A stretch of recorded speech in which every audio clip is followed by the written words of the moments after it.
There we go.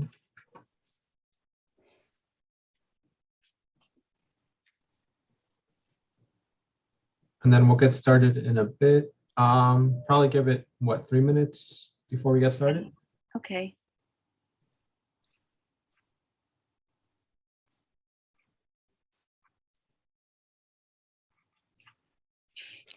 Are you going to go back to doing the presentations in person at the youth hostel, or I don't know. We've been very happy with the way the Zoom presentations have gone, and the youth hostel isn't really available yet, as far as I know, and I don't know when it will be. But we've been, and what's nice about the Zoom presentations is that they're accessible to more people, and also it's easier for people to hear.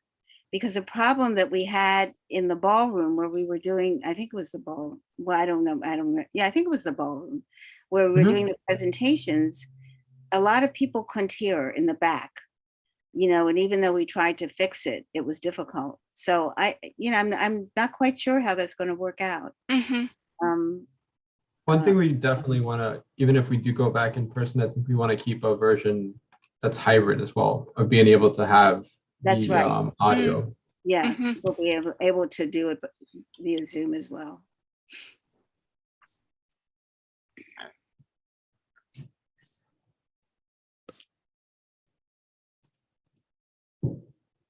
Well, the number keeps on going up. That's nice.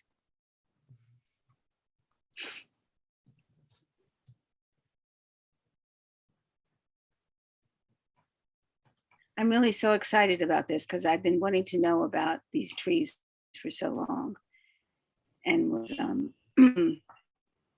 it's such a distinctive thing, because the park is lovely. I mean, it's lovely at any time of year, but in the spring, it's just like, whoa, what is this? Yeah, wonderful. Yeah.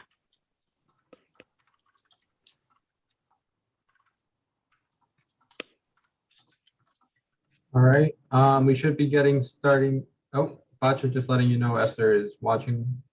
She wanted to let you know. What was that? Oh, my sister. That's my sister, I think. Yes. I mean, if it said Esther, yes. And then, so yeah, we'll be getting started in whenever you feel ready, Bacha, I think. Oh, okay. Okay, I'm just going to try to do this without looking like okay, on behalf of the Bloomingdale Neighborhood History Group, welcome all to our program on More Than Cherries, the Flowering Trees of Riverside Park. It's very timely as the park is now blooming with all shades of pink. Shortly after I arrived with my family to 102nd and Riverside in 1986, I became quickly enamored of the flowering cherry trees, or which I thought were cherry trees, right at my doorstep. It was a harbinger of spring and justified our move north from downtown Manhattan.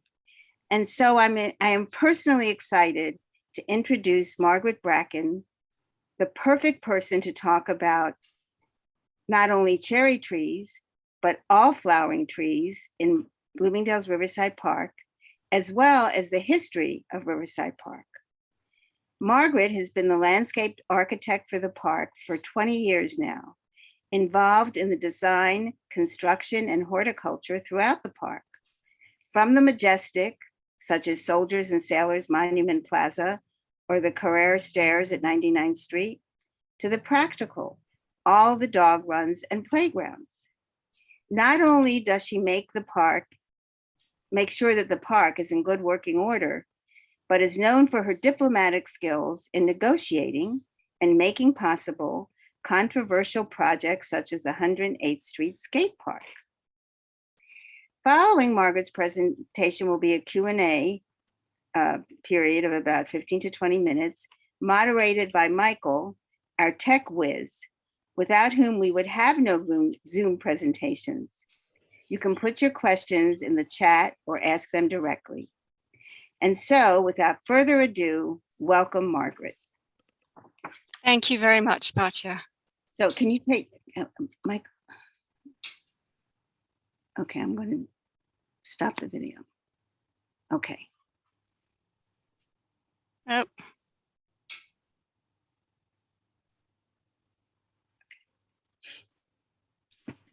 Okay, yeah, we're good. Thank you. Sorry. okay, I'm trying to do share screen here. Host disabled participant screen sharing. I tried now. Okay. There we go. There. Great. Well, good evening, everybody, and thanks for listening in. This, as Batya said, this is just the absolute best moment to be talking about flowering trees in Riverside Park, because this is the absolute peak time. So after this evening, you'll be able to go out into the park for the next 2 or 3 days and see a lot of these trees actually in bloom at the moment. So I'm going to start by saying happy belated birthday to Frederick Onsted, whose 200th birthday it would have been yesterday. And he really is the sort of genius behind the defining characteristics of Riverside Park. Although much of what we see in the park is 1930s Moses era construction, these sort of the defining characteristics, Riverside Drive, that wonderful mica schist retaining wall, those all come from the original Frederick Onsted design. Moving on to, and I want to start with one caveat, which is I'm not an arborist, so you might well have questions about these trees that I'm not able to answer, and I would do my absolute best. I've worked in Riverside for 20 years. I know, a lot of these trees. I'm involved in design and construction and horticulture, and I've been involved in placement and planting a lot of these trees, but I don't, again, caveat, I am not an arborist. So let's move on to the next slide. There we go. So just looking a little bit about the history, Riverside Park has a complicated history. And when I came to work in Riverside, having worked in Prospect Park, it took me a little while to get my head around the sort of complexity of the design, because there are multiple layers. I mean, physically in terms of topography, but layers of history. And a good place to start is just the fact that Riverside Park is every bit as engineered as a sort of Japanese garden. I mean, this gives you an idea of the scale of construction in Riverside Park. It's not, it wasn't a situation where there was some area of landscape that we sort of built a wall and there, it really was built completely from scratch in an area where there are originally farms. There were some country houses, and always on the waterfront a certain amount of industry. Obviously this house wasn't long for this world, and you can get an idea of the sort of blasting they had to do with much of Manhattan to create Riverside Drive. So these are the gentlemen behind the earliest design of Riverside Park. Frederick Olmsted did what we call a schematic design. So his was the grand vision, and he was a master at looking at the sort of genius of a place. By the time he worked on Riverside Park, he had actually separated from his partner that he designed Central and Prospect Parks with Calvert Vaux. But at that time, Vaux was working at a later date, Vaux was working for Parks Department as a landscape architect. And Samuel Parsons' fingerprints are on almost every park of this sort of era in the city. He was very, very involved. So this citywide. So this is Frederick Olmsted's schematic design. Prior to Frederick Olmsted's vision, the idea had been to build a linear boulevard along the entire length of Riverside Drive. So it would have been straight. It would have required an even more massive retaining wall than the one that we have now. But Olmsted really kind of looked at the genius of the place, and he saw that the natural topography and kind of sinuous nature of the existing landscape would be very, very beneficial. And he was very keen on retaining those river views, because he saw that, the great advantage that this site had, as opposed to Central and Prospect Parks, where the water features were totally man-made, that we had the Hudson River there, and that really had to be, emphasized. So again, the scale of construction. And he was really, I mean, if you look back to these days, we were kind of looking at two guys in a wheelbarrow. They didn't really have, not literally, but they didn't really have the degree of equipment that we have now to build these parks. And what you see here underneath what would have been the road surface there is Manhattan mica schist, which is actually the bedrock of the park. So they blasted through the bedrock, they ground it up, they used it as the base material, and we still find this when we excavate in areas of the park, that this material was reused on site, which seems very green and forward thinking of them. And also the retaining wall. is also built from mica schist. So these are two of the gentlemen that were responsible for the engineering of the park. I think the one on the right with the top hat, which apparently you wore to work in 1897, is probably William McAlpin. And these are from a wonderful collection, small collection, but great collection of Riverside Park construction photographs that are in New York Public Library collection. Again, you can see, to the right, the actual, the slope was scrubby, and the left-hand side, the scale of construction of Riverside Drive. Without cars and without trees, you can really see the sinuous nature of Riverside Drive here. This is around about 94th Street, around about Joan of Arc, and we're looking north. So at this stage, very few buildings, but it was the beginning of the era when the apartment buildings were starting to be developed on Riverside Drive. And this gives you an idea of the early usage. So no automobiles in this, turn of the century, pedestrian walkway along Riverside Drive. There was a carriageway where we now have the vehicular roadway and a bridle path, and all sort of permeable surfaces. This is probably around about 99th Street where the career stairs are now. And this gives you an idea of one of the challenges. So the apartment buildings were appearing, they were being developed, but there was limited access to the water, and also the waterfront was very, very industrial, used not just for freight coming down the river, also for transportation. There were ferries going up and down the river, so it was a very active waterfront. And there was actually a sanitation pier there, you can see in the bottom left there at 96th Street. So that mustn't have been too attractive. Typical photograph of the type of park that was built in the Olmsted and Vaux era. So bucolic, it was for people to stroll, people to sit and look at the views and, enjoy the scenery. And sort of bisecting this image, you can see the New York Central Railway line. So the railway line actually predated the installation of the park.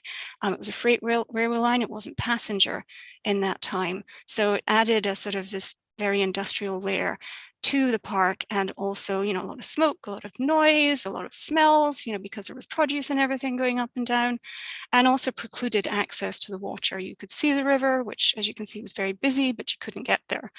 So this is a typical landscape. Frederick Olmsted was very keen on using fastigiate trees and not blocking views to the waterfront. And this is taken from one of the highest points in Riverside Park, which is actually Mount Tom, which is around about 83rd Street. And at this point, you can see the development. I think it's actually later than 1902, but you can see the development of the townhouses and the smaller apartment buildings to the left of the image. So this is actually where River Run Playground is now. So the original footprint of Riverside Park goes to 125th Street. That meant the topography of the Manhattan Valley precluded the expansion of the park to the north. And in 1902, under the Department of Public Works, F. Stuart Williamson, the engineer, designed this wonderful engineering structure to span the Manhattan Valley. And in its day, this was completely on par with, say, the construction of, the bridges connecting Brooklyn and Manhattan. It was considered to be an enormous engineering feat, and is still remarkable visually. And so this was then called the Riverside Extension. So Riverside Park was extended from approximately 133rd Street north to 153rd Street. And in the period, the first sections of the Olmsted Park opened in the 1880s. But in the period between 1880 and the turn of the century, the sort of prevailing aesthetic for both parks and architecture had significantly changed. So we had gone from Frederick Olmsted and, sit on a bench, feel as if you're in the Adirondacks, to a much more kind of formal and classical style of architecture and landscape architecture. So the architecture was much more classical, a lot of urns, a lot of balustrades, and a lot of very, very formal stairs. But as you can see, very, very little parkland and very few trees. So it was really about, looking at the water views. And again, a lot of industry, and the 6 tracks of the New York Central Railway line at the toe of this slope here. This gives you an idea of the granite retaining walls, how different they were from the Olmstedian retaining walls, which is a very, very naturalistic feature and still is to this day. It's lovely to see it with snow on it, ferns growing out of it, and as you all probably know, our resident population of raccoons hanging out there. So this was a problem. I mean, not only was it a problem aesthetically, it was very, very dangerous. And this was the time when the High Line was conceived, because 11th Avenue further south in Riverside Park was actually known as Death Avenue, because people would be killed on a very regular basis crossing over the railway tracks. And this was actually the condition at 79th Street. And not only the sort of industrial nature of the waterfront, the railway line, but as the reservoirs and as the subway was built throughout Manhattan, there was a lot of dumping on the waterfront. So these are all areas of fill which sort of extended the land, the solid mass into the water. And also we're looking at Depression era time. So there were Hoovervilles. We have images of Hoovervilles on the waterfront here.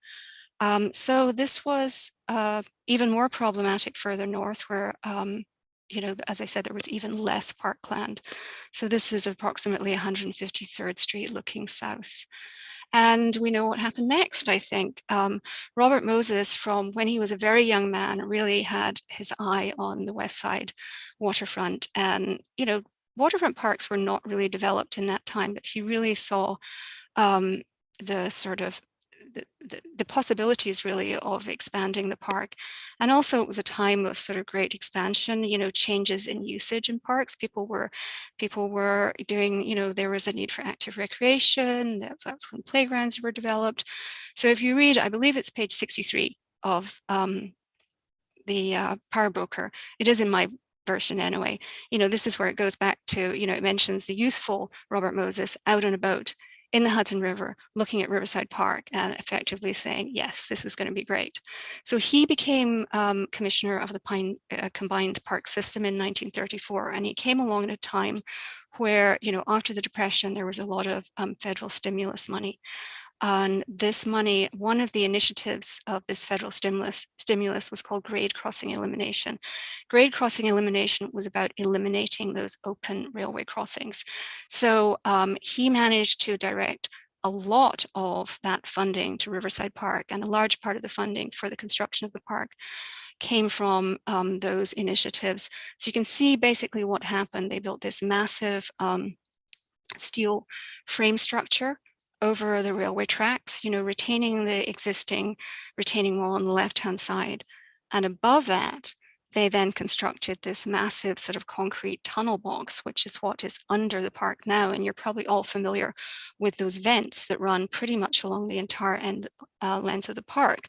Well, this is what's underneath them, this, steel frame with the concrete structure on top. And this gives you an idea of the absolute scale of the work that was done in 2 years, from 1935 to 1937. This is looking north from Soldiers and Sailors, and down in the sort of low point there, that's actually where Hibble Playground is now. Everything was under construction. Everything was under construction at the same time for those 2 years. Looking south, so this is 79th Street Boat Basin here, and again, the degree of construction. There had been a previous plan called the Craig Plan, which was designed by McKim White to extend the park. And again, interestingly, like Frederick Law Olmsted's design, their notion that they were going to build a sort of very kind of linear highway / parkway along the length of Riverside Park. And that would have meant, traffic would be traveling even more quickly than it is now. But in this image here, you can see this kind of earliest, the beginnings of this earlier design, which were under construction when Moses became commissioner. He fought against this design. He had a wonderful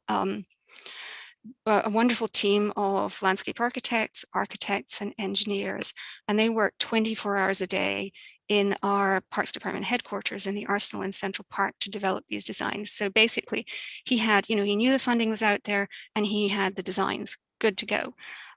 So they revised these earlier designs.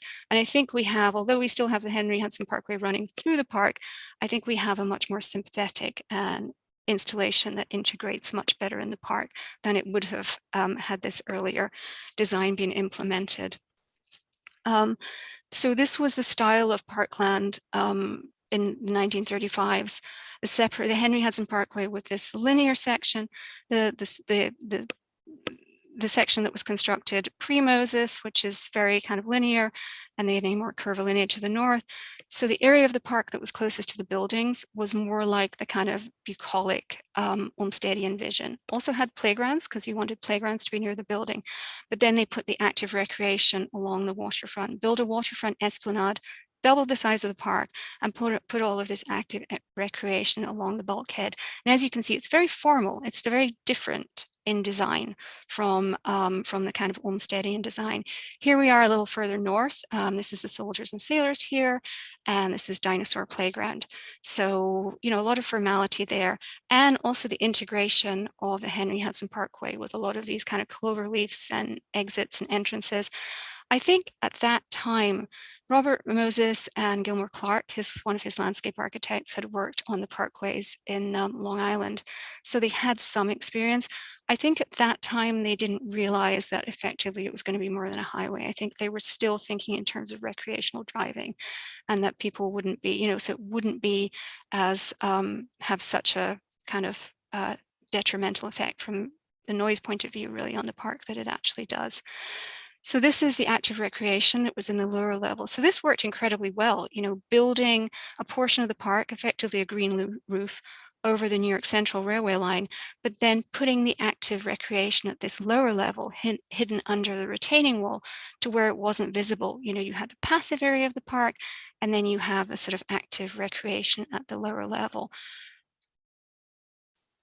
And this is the jewel in the crown. I think if the jewel in the crown of the Olmsted era park is the mica schist retaining wall, then 79th Street Boat Basin, now under construction, massive rehab project, is really the kind of jewel in the crown of the Moses era construction. It's a sort of wedding cake of multiple layers with the highway infrastructure on top, with the mid-level, with the fountain, and, you know, seasonal concession, which will be continued in the new design. And then we also have our Parks Department headquarters in the parking garage area in the lower level. And this shows you the original marina, which is actually smaller than it is now. So the interior space, which, as I said, is in rehab at the moment. Note they call them cloisters, and the fountain will be restored. So now we're heading towards, so this was, as you can probably imagine, Robert Moses didn't hide his light under a bushel. He really put it out there in terms of, you know, what he was building. So this is a page from the West Side Improvement document, which was published towards the end of the construction of the Henry Hudson Parkway and Henry Hudson Bridge, and then also the Riverside Drive running north. So this tells you, you know, the degree of construction that they achieved in, you know, those probably just over 2 years. And one item that we see in this is 13,000 trees. 13,000 trees had been planted. Not all of those trees were planted in Riverside, but a very significant number of them were over that brief period. So I'm going to start with the cherries, because the cherries were really sort of the catalyst. We're on to horticulture now, we're talking trees now. So the cherry trees were sort of the catalyst for this talk, just because they're so stunning. And I think, you know, as Batya mentioned, there's a lot of pink in the park at the moment, but they're not all cherries. So this seemed to be a good place to start, because the Akami cherries are one of the first to bloom. But these would not have been some of the 13,000 trees that were planted under Parks Commissioner Robert Moses, because cherries don't live very long. I mean, my understanding is they can live from 15 to 20 years. Sometimes they live for 30 to 40 years, but they're not long-lived trees. So these are the 3 species that we have in Riverside Park. The Akami in the top left is the first one to bloom. The Hashino top right is the really stunning, I think it's the prettiest of the 3, really stunning, gorgeous tree that is the next to bloom. So the Akami probably bloomed about maybe 5 or 6 weeks ago. The Hashino about 3 weeks or so ago, and the Kwanzan is currently blooming. So if you go into the park in the next few days, you will be able to see Kwanzan cherries in bloom.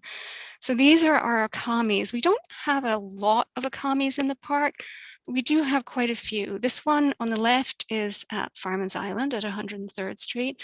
We have some on the waterfront. We have some on Cherry Walk, and we have some up in West Harlem Park. So I've put some of the locations where you can see these trees, but not all inclusive, and you can probably think of other locations. So all of these 3 trees are remarkably hardy, and having a tree that will survive on the waterfront is pretty impressive, I think. And the next one to bloom, which is no longer blooming as of about 2 weeks ago, is the Hashino cherry. I think the Hashino cherry is absolutely the most beautiful one. It typically has a white, but more often this very, very, very pale pink bloom, and it's very delicate, and it has a more spreading form than the other trees. And we have these in quite a lot of locations.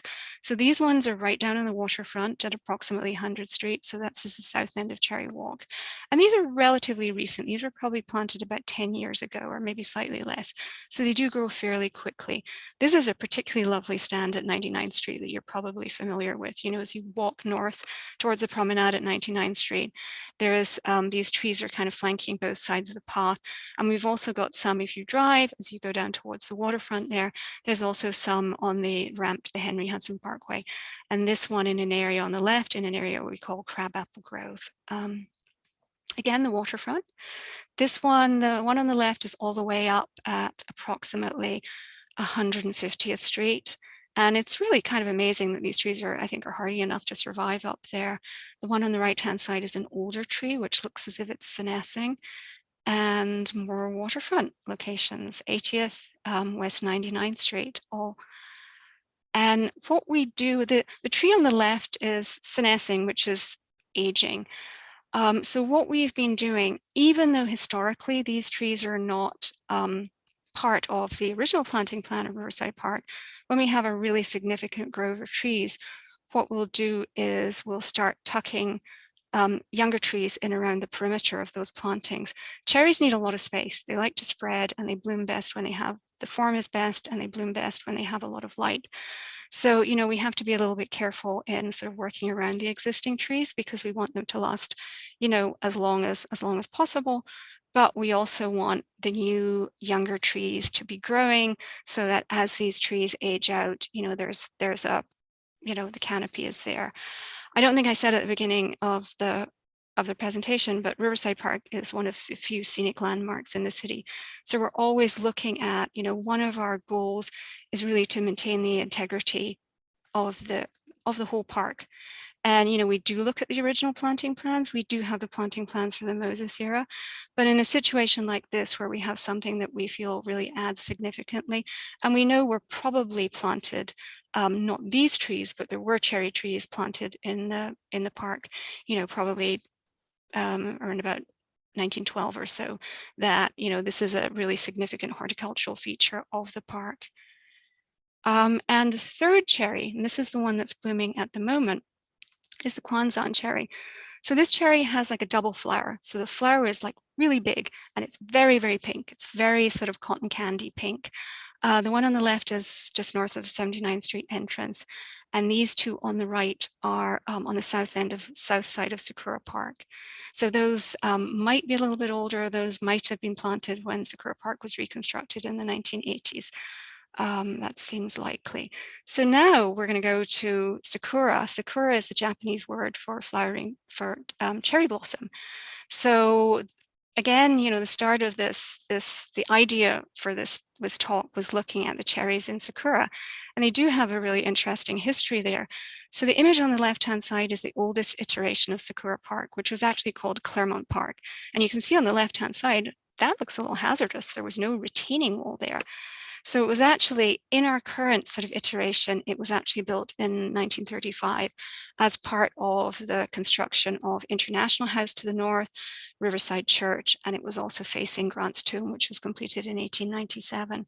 So you can see the formal nature of the park to the right, and all of those lindens. And what we don't see are cherry trees, and the cherry trees are in the center. So we know that those cherry trees came later. The Sakura Park was, Claremont Park as it was then, was actually designed by the Olmsted brothers. So the Olmsted brothers were Frederick Olmsted's son and his stepson, because he actually married his brother's wife after his brother died. So we have so many layers of history in the park. You know, the fact that we have Frederick Olmsted, and then we also have the Olmsted brothers, which was the oldest firm of landscape architects. It's pretty remarkable.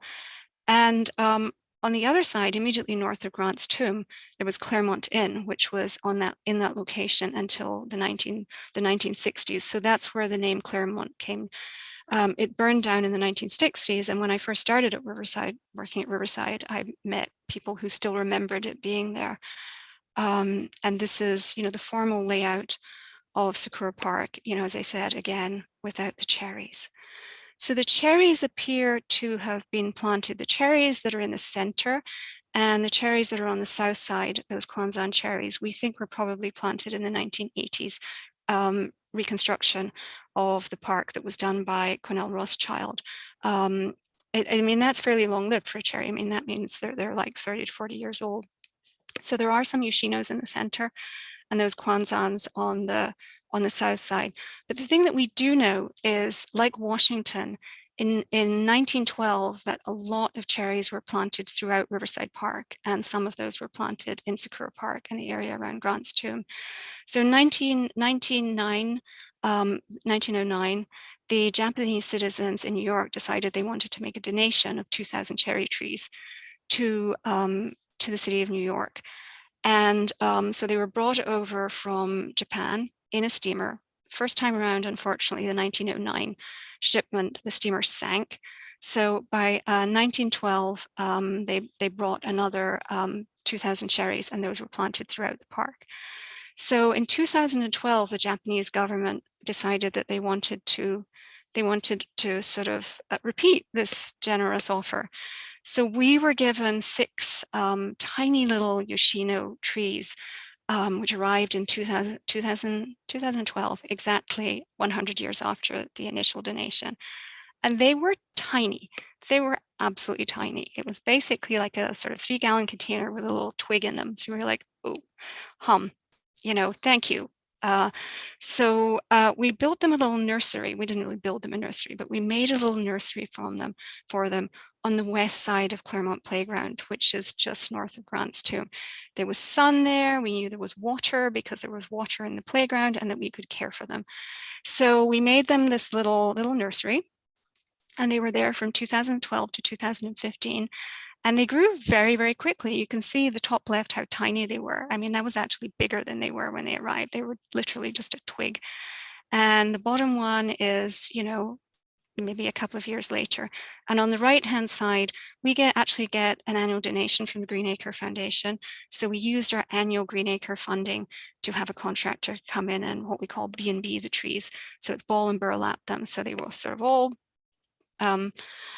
carefully excavated, wrapped, and transported over to their new home in Sakura Park.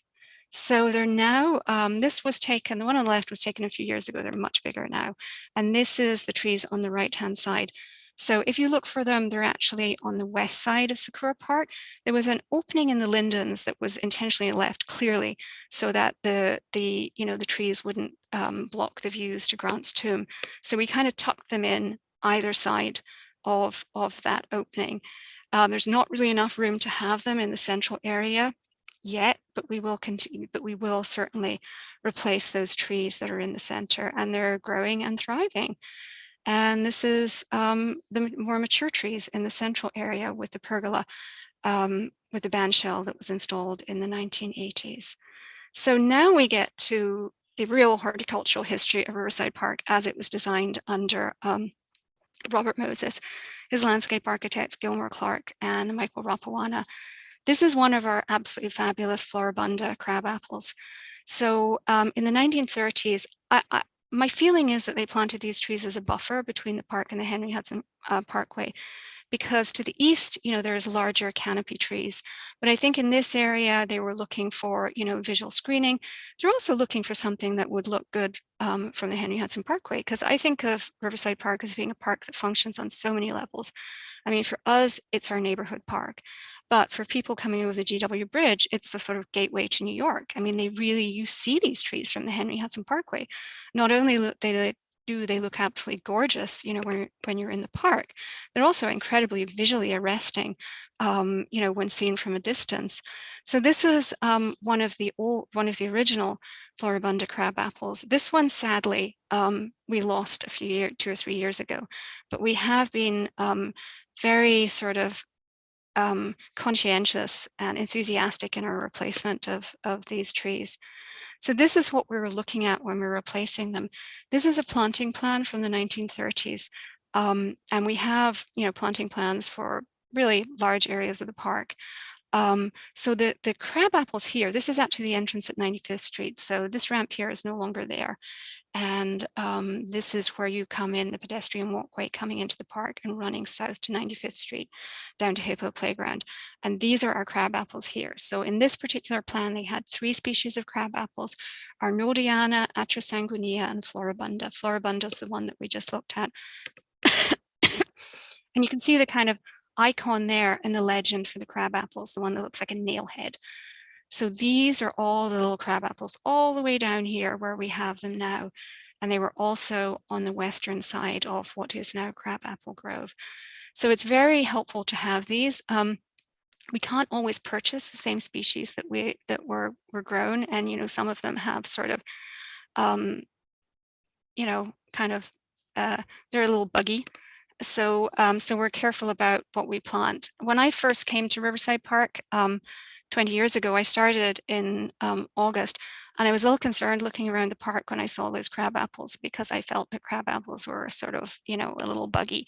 Some of them, some of the things that they suffer from are scab, fire blight, cedar apple rust, powdery mildew, frog eye leaf spot, and various insects. So I was a little concerned.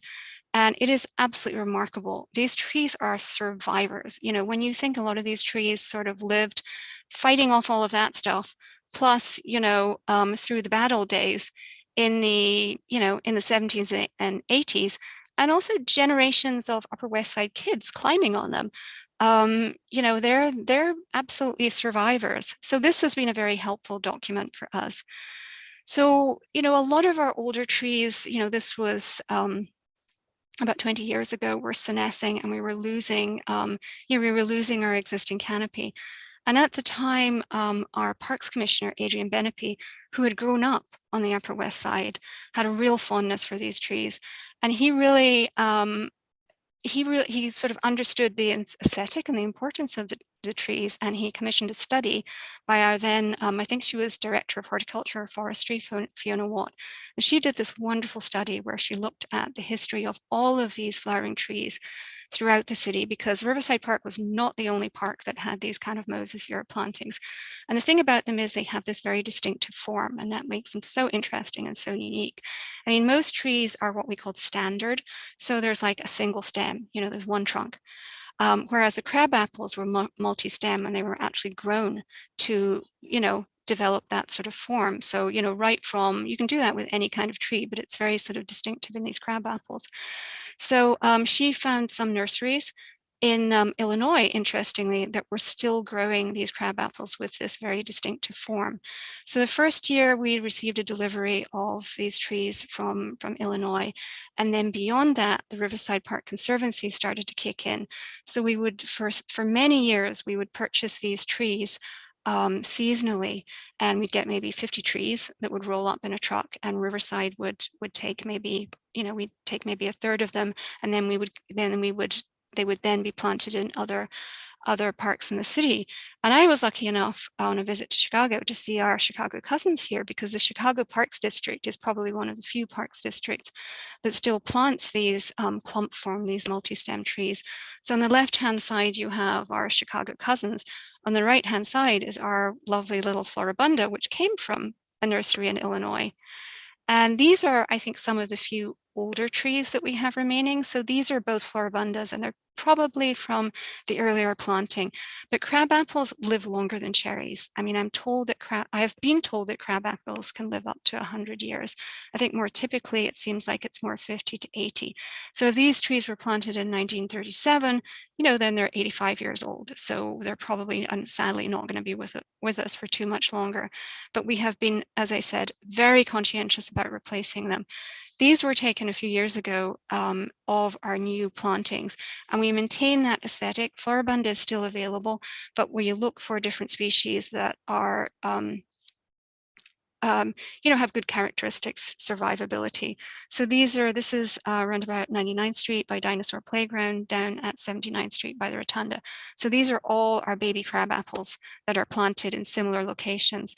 They have slightly different forms. This one, red jewel, the white one's sort of columnar, profusion, prairie fire, spread a little bit, and they have this lovely pink, which sort of turns a little bit lighter. And this is the Floribunda with the very distinctive form. So Floribunda also has a slight fragrance. When you're in your park, you'll notice this slight kind of honey smell. And this is a tree that one of the two questions I'm most often asked in Riverside Park. Number one, how do I get to the waterfront? Number two, what is that absolutely gorgeous tree? And 9 times out of 10, it's a Floribunda. So looking on the left here, those are those trees now, which are really of sort of significant size. The right-hand side replacements in Crabapple Grove. The trees on the waterfront are also a Floribunda, and those are just blooming now. The microclimate on the waterfront is a little bit more severe than in the rest of the park. I mean, I notice our trees bloom later than Central Park or more protected parks, and the waterfront is the slowest. So this is, if you're in the park this weekend and you're kind of looking at these trees, the trees that are blooming now are our crab apples, and they're also Kwanzaan cherries, that third type of cherry that's blooming. So the cherry has a distinctive bark. It has a kind of glossy bark, and it also has these kind of linear cuts in it that are called lenticels. And this is an old Floribunda, which is over by 79th Street Boat Basin. So it's typically, they're not quite as peely as this, but it has this kind of more irregular kind of scaling. And these are the blooms. This is the Kwanzan. It's a little bit more, this one's fading a little bit, because of the sun. It's a little bit more pink than that. The Floribunda is gorgeous. It has a magenta bud, and then it opens into this pale sort of pink white, and as I said, has a slight fragrance to it. And bottom right is either a prairie fire or a profusion. And the left is a funny picture that one of my colleagues took, which I thought was kind of fun. So the other tree that has bloomed very recently, and I went away for the weekend and I completely missed this, is Amelanchier. Amelanchier is also known as serviceberry or shad bush. Shad because apparently it used to bloom at the same time as the shad were migrating for spawning. And serviceberry, I read, because it would bloom really, really early. And it was sort of the earlier residents knew when the serviceberry was blooming that the ground had thawed enough to where they could have their services and people could be buried. Those are both interesting. So we have them various locations. It's a really lovely native understory tree. Typically, again, like the crab apples, the native ones are more inclined to have this clump form, this sort of multi-stem form. But we also have them in certain locations, such as West Harlem Piers Park, with a single stem, and they bloom very quickly. If it's sunny and it's warm, cooler weather sort of encourages a longer bloom. The warmer it gets, the sunnier it gets, the shorter bloom, and it's very short for Amelanchier. It can be as short as a couple of days. They also have absolutely great fall color. So this was a real disappointment this year. If you were a magnolia, this was a bad year to be a magnolia. The one that did bloom this year is this butterfly, this yellow magnolia. We have a couple of them around the 79th Street, just north of the 79th Street entrance. So this was taken this year, and this one did bloom this year. However, the other magnolias did not bloom. The buds on them were just kind of like little kind of browned out, and they set bud too early and there was a freeze and we lost them, unfortunately. But we do have a lot of really, really stunning magnolias in the park. The top one is called a saucer magnolia. This one is at 99th Street and it's significantly larger now. The bottom one, Stellata, star magnolia. because of the shape of the flower clearly. And I've included some of the locations. There's some really lovely ones that are around about 103rd Street as you enter the park, but sadly they did nothing this year.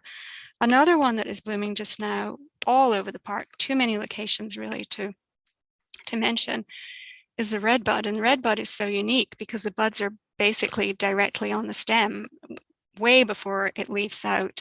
We have a lot of these at different locations. This one, the one on the left, is very close to where that magnolia was. It's actually in the same park tender site, the right at 79th Street. And we also have white redbuds. So the white redbuds are at 83rd Street, just north of Warsaw Ghetto.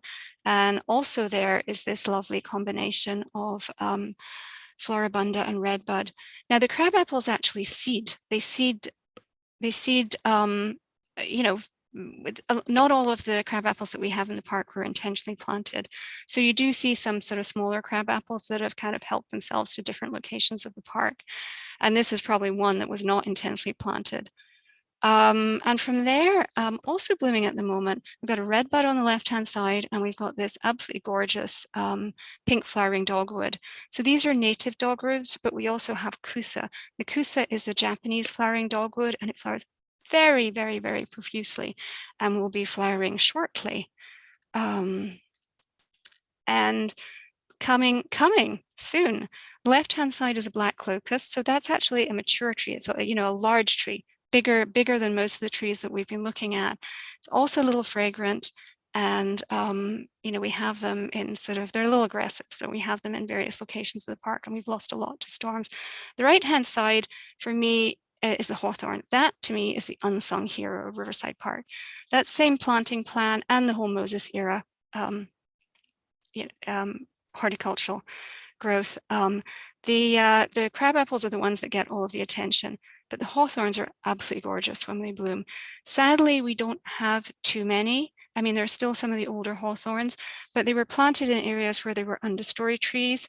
And like the crab apples, they really need a lot of space and a lot of light. So they've tended to lean, and it's harder for us to find locations to plant them successfully, but we are planting them. The one on the bottom right was one that was planted recently around about 100th Street. And it is the buggiest of buggy trees. But I really like the flower on it because historically we had English hawthorn, Crataegus levigata, in Riverside Park. So I wanted to plant two, and they're really pretty when they flower. But then after they flower, boom, they look like a dead tree for the rest of the year. So we won't be planting any more of those, but they are particularly nice. On the left-hand side, very close to where these English hawthorns are, there's a Aesculus carnea, which is a red horse chestnut. So the combination of those when they're flowering together is particularly attractive, I think, and they typically do seem to flower together. And I think that's the end of the road for me. I really wanted to include a picture of lindens, limes as we call them where I'm from, because that's one of the next things. These are the elms. So the elm's next step after they leaf out is to sort of dump a blizzard of leaves all over the park. They'll have us sneezing like crazy. But the lindens bloom, and that is also an incredibly fragrant moment on Riverside Drive. And also the tulip trees. We have a tulip tree at 107th Street, and it's a very tall tree. So, if you know where there's a tulip tree, look up, because it has just an absolutely delightful flower. And I hope you all enjoy your trip to Riverside Park in the next few days, and I hope this has made it a little more interesting, beautiful though it is. So thank you for all of you for being Riverside Park users and loving our park.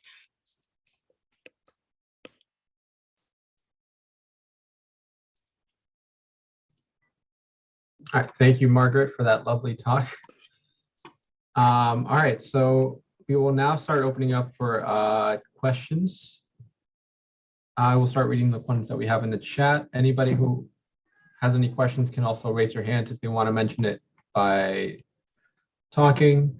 Let's start off with some questions that Carol mentioned over here. Does your territory for Riverside Park also include the southern side of Riverside? Yes, it does. If you mean the southern side, do you mean Riverside Park South? It does. I mean, I actually work for what in Parks terminology is called District 14, and the bulk of that is Riverside Park. But we actually go from 59th Street all the way up to 181st Street, which is, the GW Bridge. So that includes multiple parks. Got it. And then the second question is, do you know if the arena around 79th Street will be having future programming that lets it be more active than it was before? When you say the arena, you mean 79th Street Boat Basin? I Or believe so. It says the question says arena at 79th Street. I'm not sure that I completely understand. I mean, the 79th Street, the rotunda is in construction at the moment. We're partnering with City DOT Oh, on that. yes. So The rotunda. the rotunda. So yes, it will actually. We're planning to have our parks offices for Riverside Park. So the Riverside Park administrator will actually have an office in the rotunda now. We'll have a concession there still, and on a continuing concession, but this time around, the concession will actually be designed. I mean, the previous installation was pretty ad hoc. I mean, it had not been designed to have a very active restaurant in it, although it was a fabulous place for a concession. So this time there will actually be a real kitchen, and a real kind of restaurant environment. And we hope that it will be a more active space as a result of the concession, also as a result of our having our offices there and, kind of opening that space to the public more. And also we'll have ADA compliant access all the way from Riverside Drive down to the waterfront, which is really crucial because it's an entrance to the park. Amazing. Someone asked if you have any records, or maybe the park has records of the trees when they bloomed early in the 20th century versus how they're blooming now.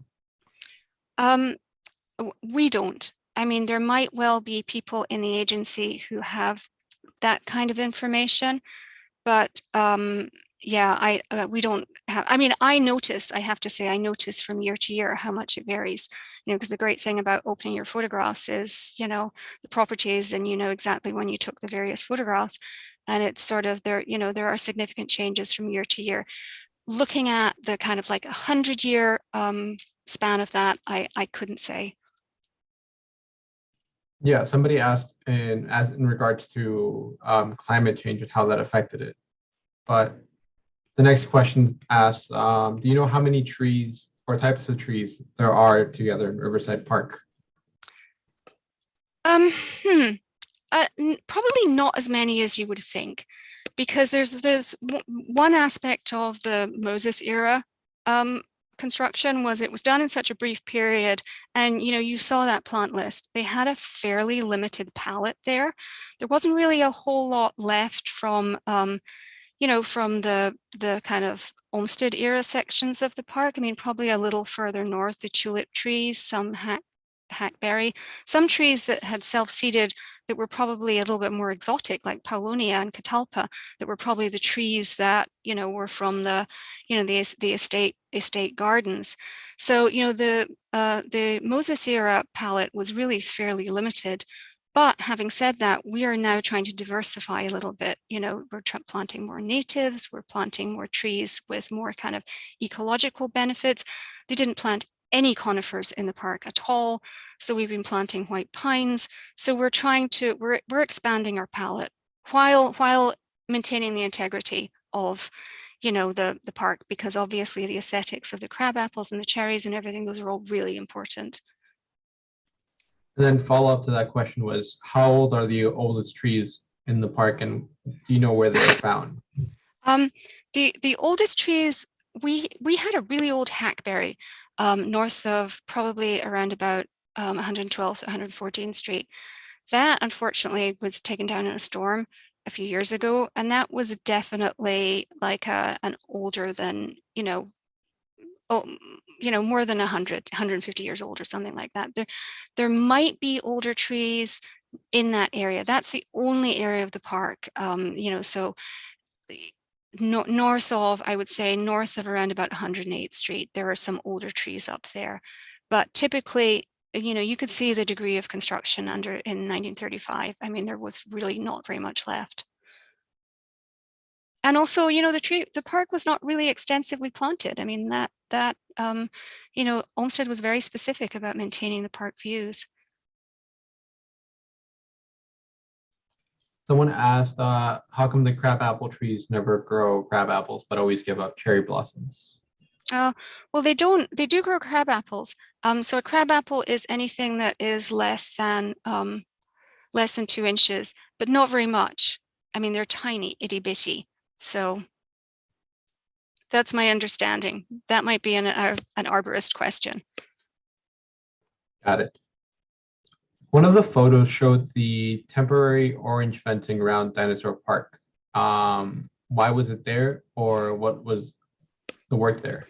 Yeah, we're doing a little bit of paving in that area. Most of it is to the area immediately east of the entrance to Dinosaur. You probably aware is in very poor condition. So we're doing a little bit of paving there and a little bit of remedial paving on the other side.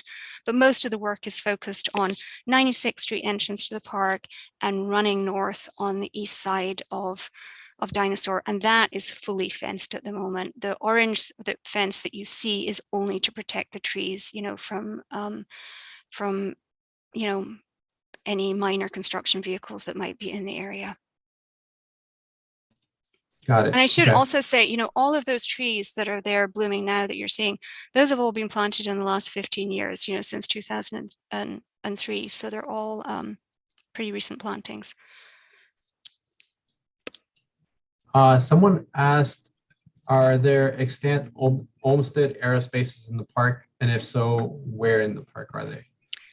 I would say the area that is most what seems most Olmstedian to me is, again, that area north of 108th Street, north of the Volunteer House. If you look at, so there's layers of paths there, but that path that is at the toe of the Olmsted wall, running north from 108th Street up to 120th Street.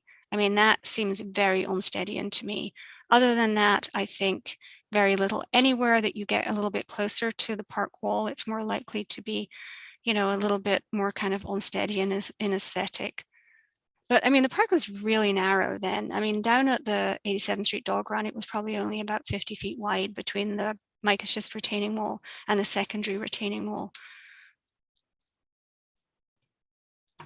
So another question is, last year, the Conservancy announced a project to reconstruct the roof of the railroad area. Do you know what the agency that's leading this and what the status of that is?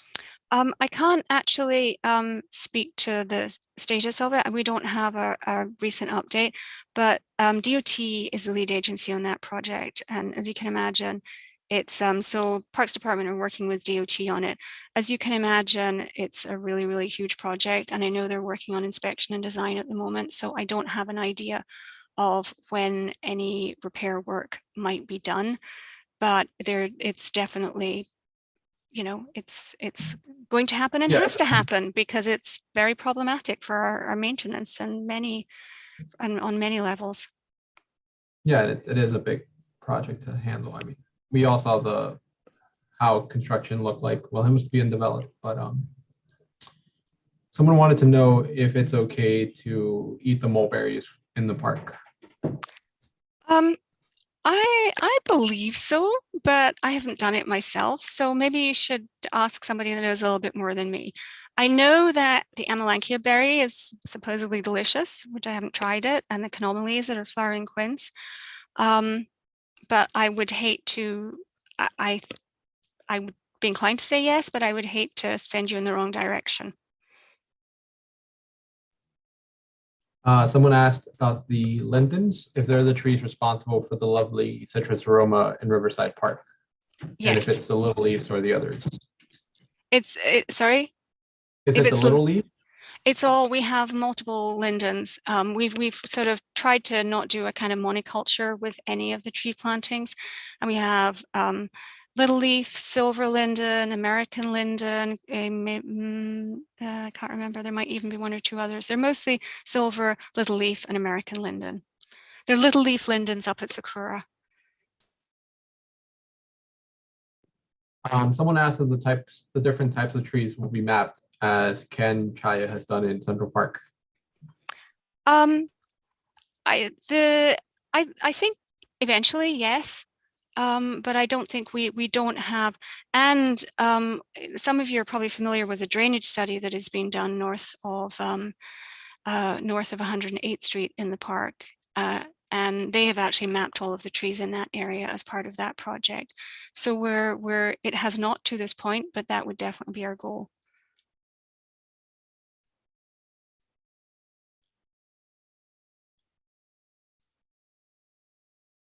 Let me see.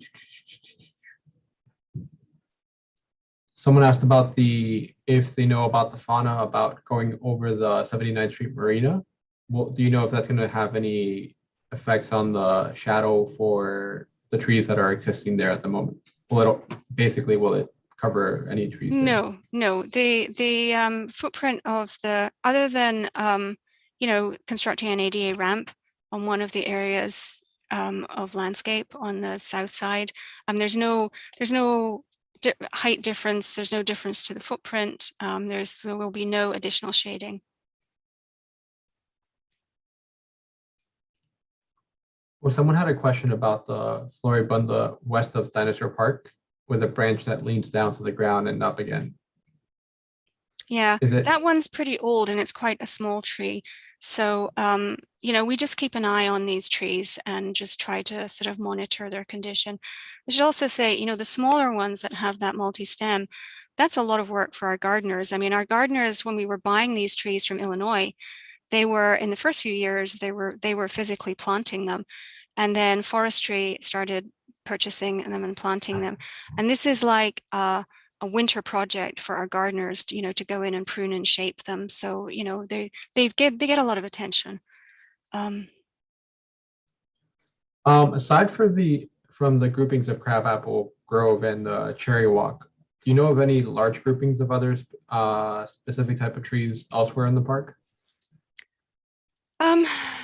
Well, I mean, if you're groupings of any type of tree, I mean, we have London planes everywhere. So in the promenade, that's an alley of London planes. We have London planes in the whole area of active recreation. The southern promenade, we call it the Serpentine Promenade, that is flanked by honey locusts. So that seems to be a sort of fairly typical thing of this kind of Moses era planting, where they were planted a lot really quickly, is they tended to sort of, plant a lot of the same species in one location. Somebody asked if Riverside Park is the agency responsible for the areas east of the main Riverside Drive up to the service road. We take care of the islands. So that would be Joan of Arc, Fireman's Island, and then Tilden Cassuth running north. And then north of 135th Street, there are sort of some narrower islands. And then up at the top, there's Ralph Ellison Island at 149th Street. So yes, we take care of all of those. Someone was asking about pollinators. With all the flowers, they're saying they haven't seen a lot of pollinators around with the flowers, but do you know anything about that, or if they should be other places to expect pollinators? I know that we plant a lot of pollinator friendly plants, both as perennials and, we have a lot of flowering trees. As to the specifics of this year, I don't know. I mean, it's something that our gardeners actively work at in various areas of the park to plant pollinator friendly plant material, and we're doing it more and more, but I can't speak to the specifics of this year. Somebody had a question about the offices at the marina, and they wanted to know if it was going to be the Riverside Park that was going to be taking over that office or other agencies. At the marina or at the rotunda? I don't know anything. Rotunda, I think, the 79th Street. The rotunda will have offices for Riverside Park staff and no other agencies. It would only be the Riverside Park administrator staff. And as it's been up until this point, I mean, it closed more than a year ago, prior to the current construction, but we had our maintenance office in the parking garage layer of the of the rotunda and have had for many, many years. So none of that will change. Okay. Someone asked if the original cherry trees from 1912, are there any of the original cherry trees? No, from the cherries for sure just don't live that long. I mean, I've read things that have said, you know, maybe there are trees in Washington that are pretty old, but my understanding is that cherry trees don't live beyond 30 or 40 years. Does do you have any, do you know about the future plans for goats on Riverside on the northern? Yeah, the goats are coming back. I don't have a date. I should know the date. Sometime in June. They came on Bastille Day last year. They will definitely be back in July and August. So yes. Yes, yay goats. And then the yellow woods at sorry, I don't know what F 100s. Fireman's Island. Got it. Farmer's Island on 100th Street. If you have any comments on that. I'm not familiar with the specific trees. I know we have yellow woods at Soldiers and Sailors. I'm not familiar with the one at Fireman's Island though. Got it. So. Okay, and then do you know if any New York City resident hawks prefer any particular types of trees or any trees? I don't know. I'm sorry. I've definitely seen them in the larger mature trees. I mean, they like to be pretty high up there as far as I can tell, but I don't know if they're species specific. Yeah. There was a question about the drainage map north of 108th Street. Someone was wondering if they could get access to the drainage map. No, we don't. We haven't. We'll go to the community board with that project fairly soon. So that will be an opportunity for the community to see the work that has been done in the park, but it's not publicly available at the moment. But it will be soon. You know, I don't know if the actual drainage map will be, but the concept and the results of the study will be presented to the community board. And someone wanted to know if you know where the goats were from. The goats are from Rhinebeck. They come from a farm in Rhinebeck. And I'm sure it'll be some of the same goats back this year because we like them. All right. Just wanted to mention that this has been recorded and will be on our website. So the upperwestsidehistory.org. And our next presentation will also be on June 13th. Let me put that on the chat. And if anyone has any more questions, feel free to ask or raise your hand. I think I answered everyone's question. If not, you can repost it. Let's see.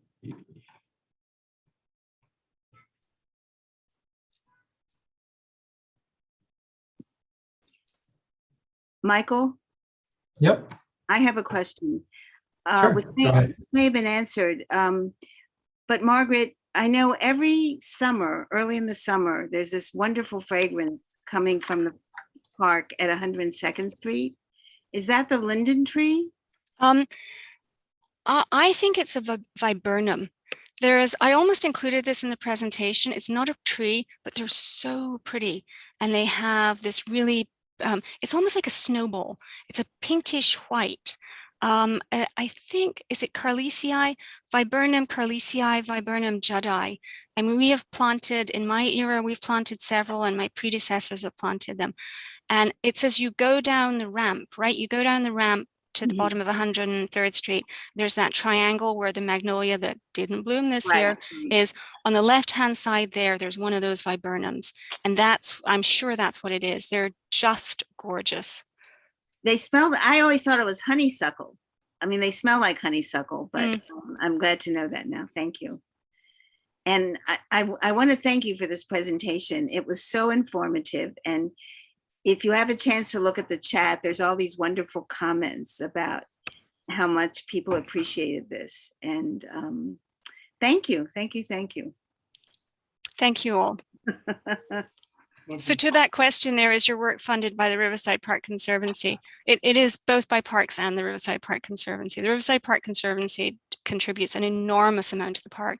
We have about 20 zone gardeners, so that has just been absolutely wonderful. They have some wonderful gardeners. So, yes. All right, I think we had everyone's questions answered. Again, if anyone has anything further, please feel free to say anything. If not, the presentation will be available tomorrow on our website. And please join us on our next talk. It will be June 13th. And it's going to be on the Harlemere and Lasker Pool. Right. All right. I think that's good. Okay. Okay. Thank you, Margaret, so much. We love the presentation and all the pictures looked amazing. Well, thank you all very much. Have fun in Riverside. Thank you. Right. And come see the goats. All right. Good night, everyone. Good night.